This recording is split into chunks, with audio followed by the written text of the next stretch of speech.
بادشاہ نے پوچھا کہ اگر کسی کے پاس اختیار ہو اور وہ اسے چھوڑ دے تو کیا وہ کمزور نہیں ہو جاتا؟ فقیر نے جواب دیا کہ اصل کمزوری اختیار کا ہونا نہیں بلکہ اختیار کے نشے میں مبتلا ہونا ہے، اور جو شخص اپنے نفس کو قابو میں رکھ لے وہی سب سے طاقتور ہوتا ہے۔ یہ بات بادشاہ کے دل میں گہرائی تک اتر گئی۔ اسے یاد آیا کہ کتنی بار اس نے غصے میں فیصلے کیے اور کتنی بار طاقت کے زور پر حق کو دبایا۔ وہ خاموش ہو گیا۔ فقیر نے نرمی سے کہا کہ اللہ کی طرف پلٹنے کے لیے تخت چھوڑنا ضروری نہیں، بس دل کا رخ بدلنا ضروری ہے۔ یہ سن کر بادشاہ کی آنکھوں میں نمی آ گئی، اور اس نے پہلی بار کسی کے سامنے اعتراف کیا کہ وہ اپنے دل کی حالت سے تھک چکا ہے۔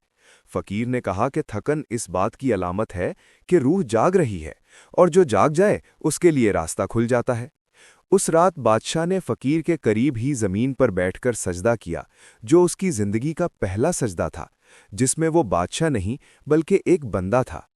اس نے اللہ سے دعا کی کہ اگر وہ واقعی ہدایت چاہتا ہے تو اسے سچ دکھا دیا جائے، چاہے وہ کتنا ہی کڑوا کیوں نہ ہو۔ اگلے دن بادشاہ نے ایک منصوبہ بنایا تاکہ وہ اپنے دل کی سچائی کو پرکھ سکے۔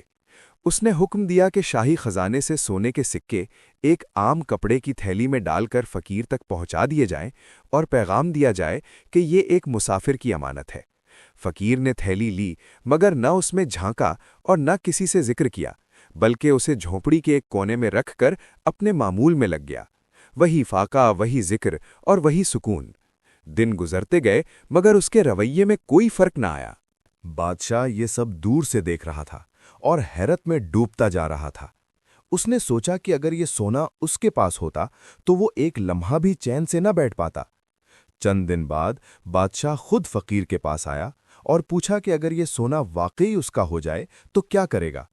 فقیر نے مسکرا کر کہا کہ جو میرے لیے لکھا گیا ہوگا وہ مجھے مل جائے گا، اور جو نہ لکھا ہو وہ وبال بن جائے گا۔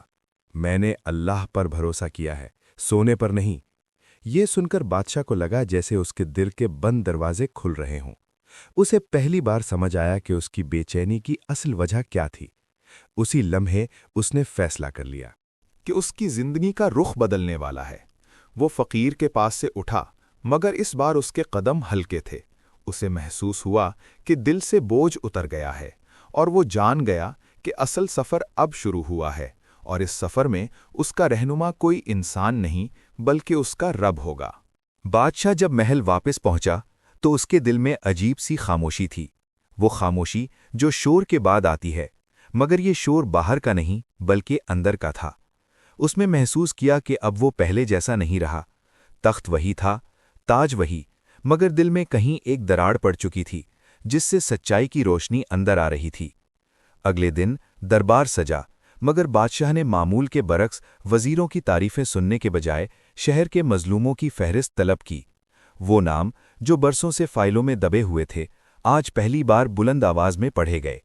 کچھ وزیر گھبرا گئے اور کچھ ایک دوسرے کی طرف دیکھنے لگے، مگر بادشاہ کی نگاہ میں اب وہی سختی تھی جو حق کے وقت ہونی چاہیے۔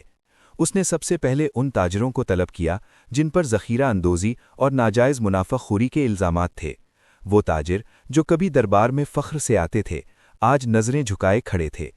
بادشاہ نے ان سے سوال کیا، مگر اس بار آواز میں غصہ نہیں بلکہ انصاف کی ٹھنڈک تھی، اور اس نے حکم دیا کہ شہر کے گودام کھولے جائیں اور غریبوں میں اناج تقسیم کیا جائے۔ یہ فیصلے سنتے ہی دربار میں سرگوشیاں شروع ہو گئیں، اور کچھ وزیروں نے کہا کہ اس سے خزانے پر بوجھ پڑے گا، تو بادشاہ نے نرمی مگر مضبوط لہجے میں جواب دیا کہ وہ خزانہ جو بھوکے کے پیٹ تک نہ پہنچے وہ بوجھ ہے، نعمت نہیں۔ اسی شام شہر میں پہلی بار کئی دنوں بعد چولہے جلے، فاقہ زدہ گھروں میں روٹی کی خوشبو پھیلی اور لوگوں کی دعائیں آسمان کی طرف اٹھیں، مگر کوئی نہ جانتا تھا کہ یہ تبدیلی ایک فقیر کی جھونپڑی سے شروع ہوئی تھی۔ ادھر فقیر اپنی جھونپڑی میں حسب معمول بیٹھا تھا۔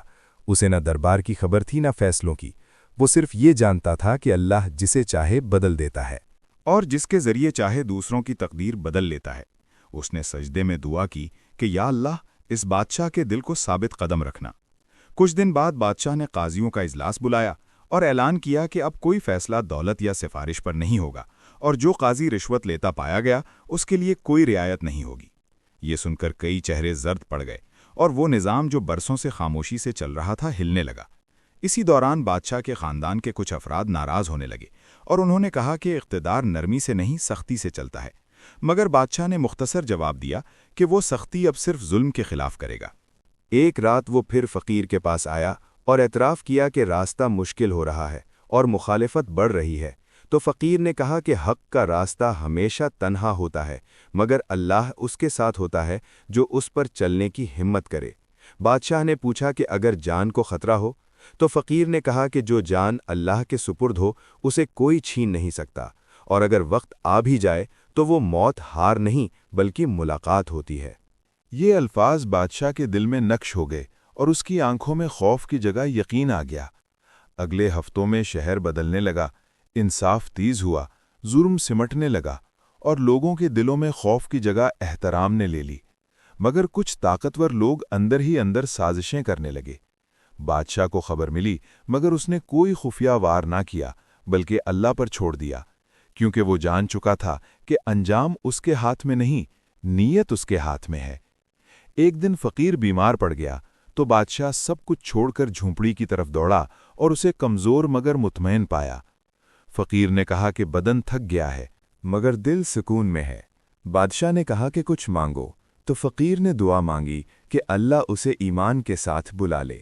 بادشاہ کی آنکھوں سے آنسو بہنے لگے اور اسے احساس ہوا کہ جس فقیر کے پاس دنیا کچھ نہ تھی وہ اصل میں سب کچھ رکھتا تھا، اور اسی لمحے بادشاہ جان گیا کہ اصل بادشاہی تخت پر نہیں بلکہ دلوں پر ہوتی ہے، جو صرف سچائی، عدل اور اللہ کے خوف سے جیتے جا سکتے ہیں۔